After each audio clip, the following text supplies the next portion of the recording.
My most famous proverb is where 2 or 3 of the Lord's people are gathered together, sooner or later, there's a mess. And then the Lord in His mercy gave me this term, messiology, which is to show how He can so often work in messy situations.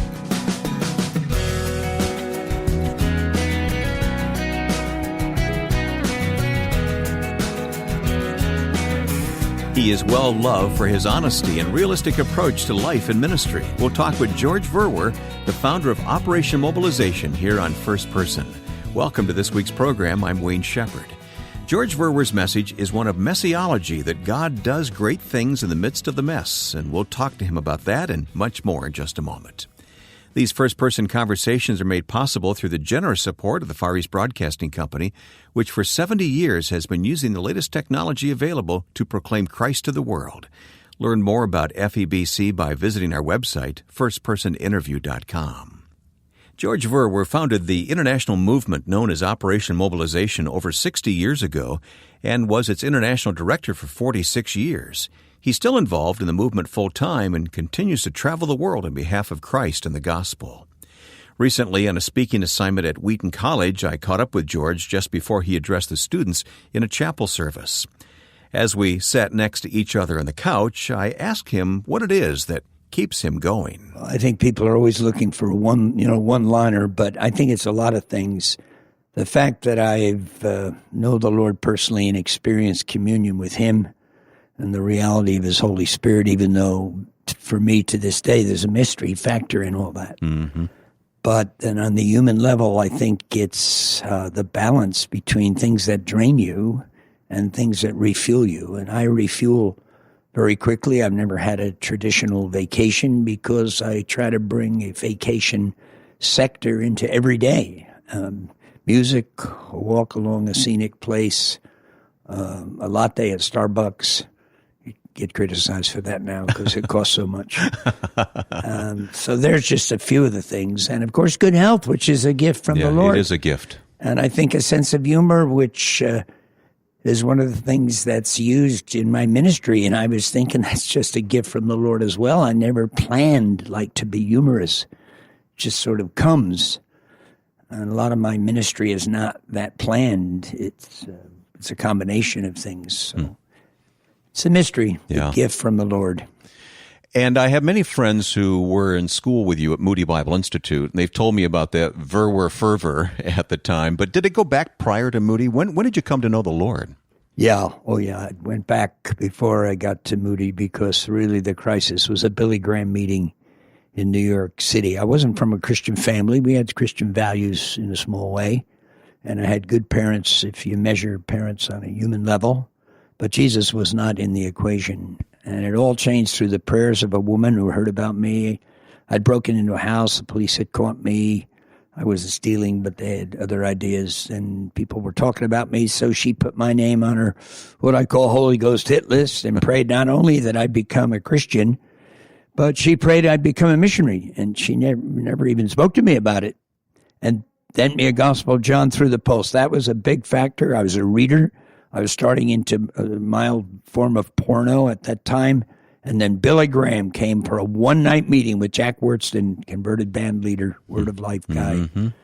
And that night in Madison Square Garden really set the fire. And I can say honestly, the fire has always been there. In the first year or two, there was a lot of struggles. I was a baby Christian. I don't think the fire in terms of in-depth spiritual reality was there, but the beginnings of it were there. And you knew a change had happened in your life. Yeah, and I had also, after a few weeks reading a booklet, literature and radio ministry played a big role in my life. Donald Gray Barnhouse on the radio. Mm-hmm. And then I was one of the first ones to get ministry on records. In fact, I sold them door to door here in Wheaton. But then my friend, I let him do it instead. Audio Bible Study was called. That's a long time ago. The first ministry ever to put on phonograph records. Which were those these big-looking CDs of their day, right? Yeah, but vinyl, we call them now, are becoming popular again. It's becoming very popular. It's outselling CDs, I hear, in many places. So what goes around comes around, huh? Well, I knew about Billy Graham's influence on you. I did not know about Jack Wurtston, though. He sponsored that rally And then later I also heard him preach, especially dealing with lust, which was one of my big struggles. So that was all a combination there in New York City. 2 years later, when Billy came for the big campaign, I was then hiring buses from my church parking lot and started nights of prayer in my hometown. That was a radical change in your life then. Yeah, that was the beginning of this whole prayer movement, which has been a vital part of our own movement, the prayer nights all over the world, prayer days. And that continues to this day. We're celebrating our 60th year since 3 of us went to Mexico. And that was from Maryville College because of Mexico, because of this man I met at Maryville, Dale Roton, who became like a mentor and friend. Yeah, I've met him here in town. Yeah, well, he graduated from Wheaton. He went to Wheaton, but he influenced me. But I chose Moody because I wanted to be in the city. I didn't want to be in the suburbs like Maryville College because my passion wasn't firstly study, actually. It was evangelism. When did the vision for OM come into being? It really evolved. And when I went to Mexico the second summer, and that was from Moody, I had to get new people. Dale was going to join Wycliffe. I didn't expect to have much contact with him. And that famous story in our history, I came to Wheaton and challenged Dale to forget the Wycliffe thing. They're dealing with small numbers. And to go to Turkey where there were 30 or 40 million, 70 million now. But our work was called Send the Light. And it was only through my fiasco in Russia, being arrested by the KGB, in my plan to smuggle and distribute literature in the Soviet Union, I sent Dale to the Middle East. Let me just back up and say the original vision only included those countries, not Western Europe. There was no ship, just Afghanistan, Iraq, Muslim countries. Yeah, but it was the 1040 window before we knew it as the 1040 window, right? But through that failure, I spent a day of prayer in Austria, and that's when God gave the name Operation Mobilization. And the vision, mobilize Europeans and let them, they can drive to these countries. I was thinking we had airfares to get to Afghanistan, and pretty soon that was happening. The next summer, 200 joined. The next summer, 2,000. And since then, and this is not an exaggeration, 200,000 have served with OM. Wow. Of course. One woman prayed. Of course, Logos Hope is a part of that as well, an important part of that today. Yeah. That came a little later, after driving to India in those vehicles and always looking at the water, taking vehicles across the English Channel. I first went to Europe on the Queen Elizabeth. This vision came to me that, because we had a couple hundred vehicles by then, crisscrossing the whole Middle East all the way to India, I felt we need at least one ship, and started the ship ministry in 1970, 71. And we've had 4 ships since then, and 45 million have been up the gangway, and at least 100 million have been given the gospel through the ship ministry. Urge our listeners to learn more about what's going on with Operation Mobilization. Why Europe? Why did you focus on drawing from Europe? Well, I think it was just the God thing. I was very aware that there were, especially going to Moody, and that there were many American mission agencies. This is after the war. There was also quite a bit of paternalism in Europe.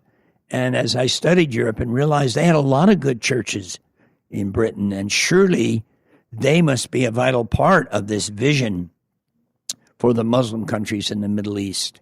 Just, again, it evolved in my thinking, also seeing a English youth group in Vienna. I was giving out tracts, took all day to give out a few thousand tracts. I thought if I could get that youth group to help, well, we could do 10 times as much. That was the seed of this word mobilization that had never been used other than a military term until God gave that to me that day in that prayer meeting. It's quite amazing, and it's just the way God works, which we'll never fully understand till we're in heaven. Yeah, well, after World War II, of course, the mission thrust was coming in most people's mind's eye from America, from North America, and here you're challenging Europe to mobilize. Yeah, which was actually a mistake in our American thinking, and that God really used that because my research when I was now living in Europe realized just how many thousands of missionaries they had sent out through the years, especially Britain.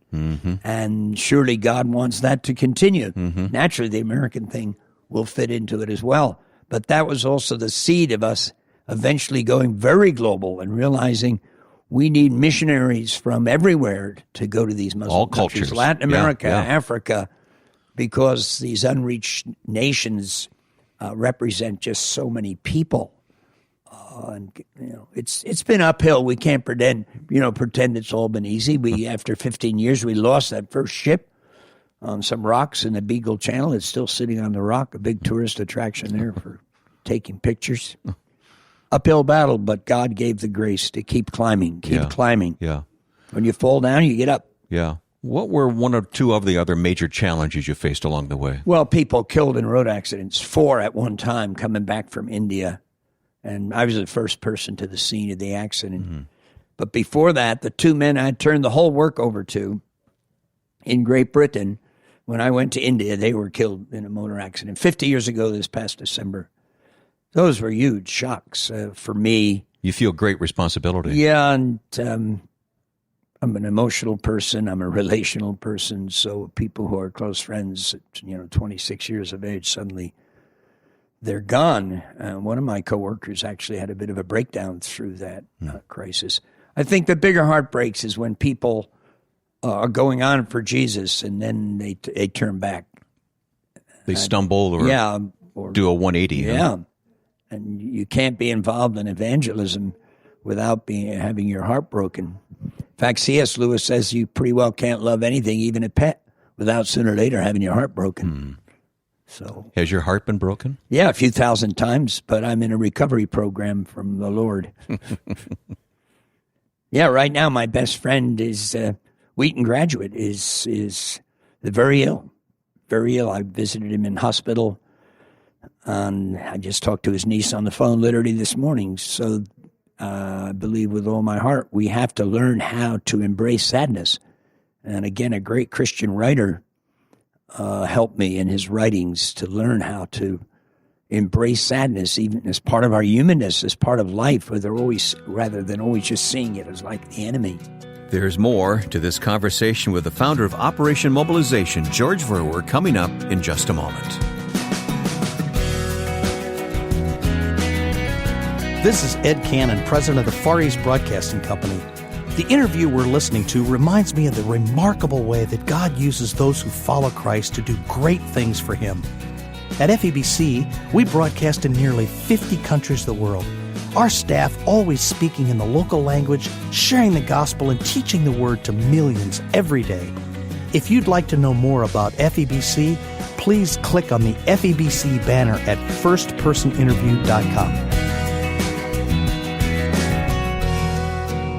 My guest is the founder of Operation Mobilization, George Verwer. There is a new DVD out called George is Real that tells your life story in far greater detail than we can talk about here in a few minutes. I'm excited about that. Yeah, the Christian Television Association of Great Britain, where our work is much more known than the States, they wanted to do this. Initially, I wasn't very keen. I threw up a few obstacles, like I'm not putting any money into it, and that they just have to follow me around. I wouldn't follow a script. They just have to follow me and then try to put it together. And we did 18 hours of filming, some of it where you used to work, yes, in MBI Moody Radio. Bible Institute, right. And then when they put it all together, that ended up one of the hubs. Huh. So the early in the film, you see Moody and you see me in the station there, and then you start jumping around the world. Well, I admit I haven't seen the whole thing yet. I will watch it now that you've given me a copy here to watch, but I did watch the trailer, and I noticed the studios in Chicago were prominently on display there. So, and this is available. We will have information about this on our website. Yeah, but also if people email me, I'd be thrilled to send it to them as a gift, senior citizen gift. Oh, well, that's very generous. And I send it together with my new book, which Moody Press published, called Messiology. Well, that's very generous. We're giving all the students a copy here at Wheaton, and Moody Press is giving them a free copy when I speak to the Moody students on Friday. It must be quite a book. Generosity is sort of exploding. It's in the air, isn't it? We'll put that information at the website, firstpersoninterview.com, here at the conclusion of our program today.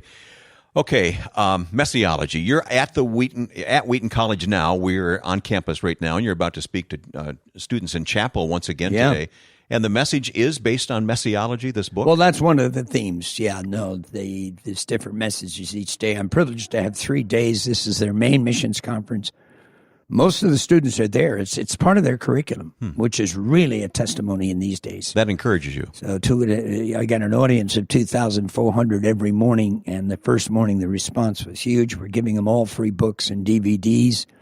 So I'm looking forward to the next 2 mornings. I've been taking this kind of meetings now for 57 years, and the miracle is I'm still motivated and passionate about it, and I've talked to many students also individually. Messiology is my own word I invented based on my own proverb. I'm very much into the book of Proverbs.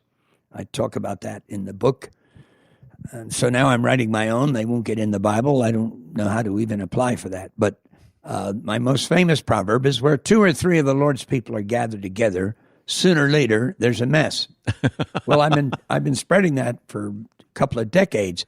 And then the Lord in his mercy gave me this term, messiology, which is to show how he can so often work in messy situations. So it's not excusing the mess. And is an executive leader of OM 46 years. Yeah, it's not your goal to create a mess, is it? Constantly trying to solve the messes and avoid them. But it's just to look at history, not just your life, but look at history and see how God has worked in messy situations during slavery, during apartheid, during the Civil War, with people on both sides praying to God. And what can we even imagine? The First World War in Europe, which really changed the course of Europe. Yeah. Still see God working in the midst of it. So that's the concept, and I give a lot of reasons for it in my new book. I don't just throw it out. So it's a book that appeals to people's thinking, we hope also to their emotion, to rethink, including how they evaluate ministries they don't like, ministries they think are all wrong. Churches they think don't have it doctrinally straight. Well, I've been looking at that for 60 years. It doesn't seem to hinder God often. No.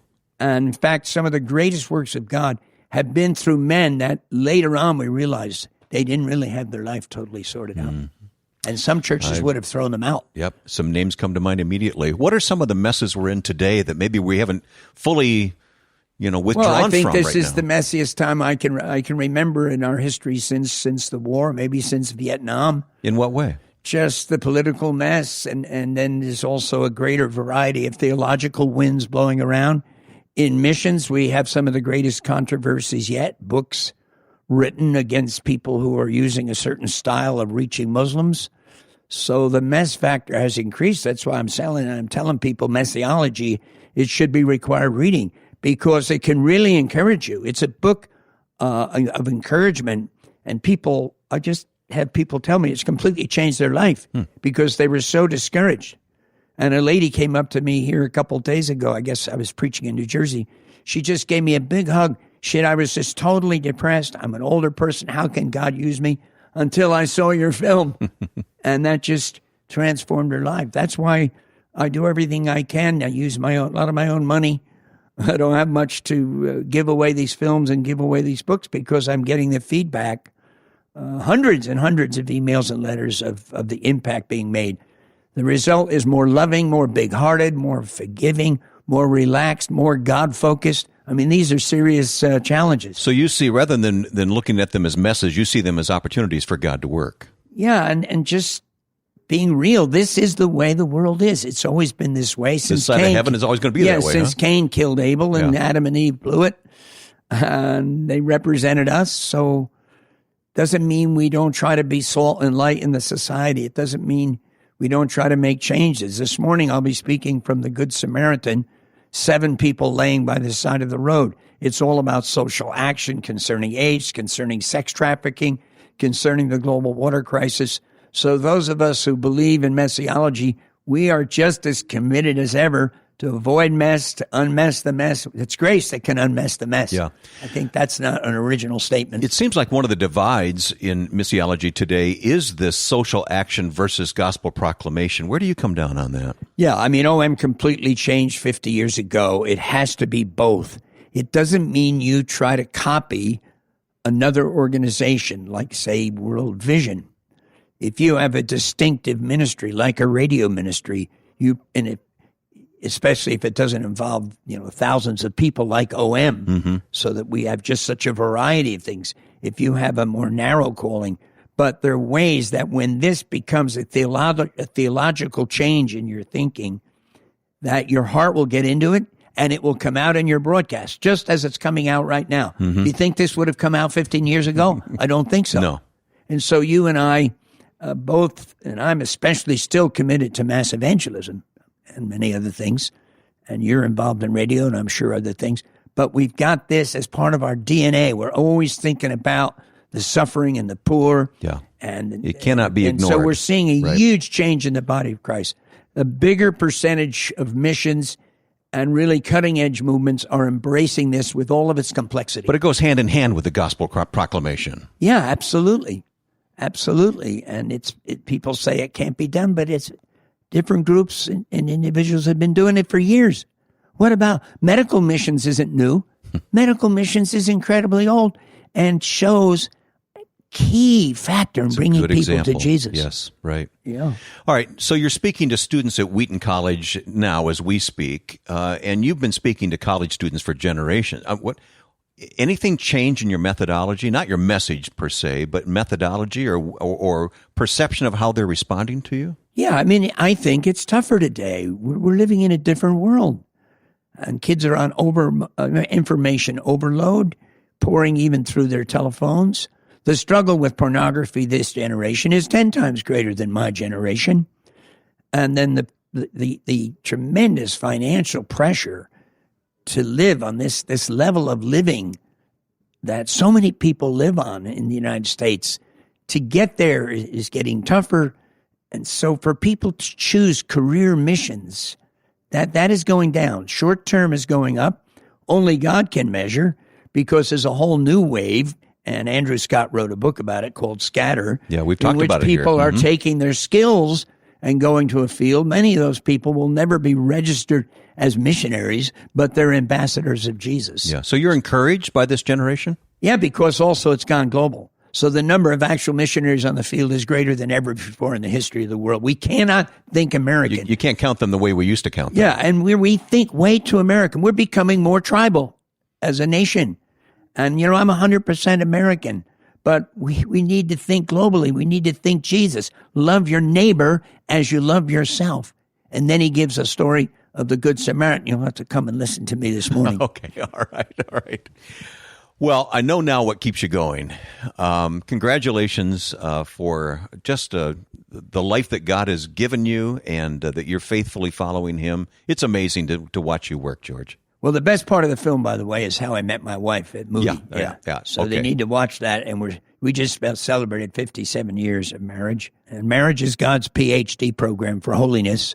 And people need to go into it with great commitment. It's not just an emotion and an important part of our life as human beings, but I believe it has to be tied together with total radical commitment to the Lord and to his word and to his vision. George Verwer. His generous offer of sending anyone a copy of his largely biographical book, Messiology, and a copy of the DVD, George for Real, is true.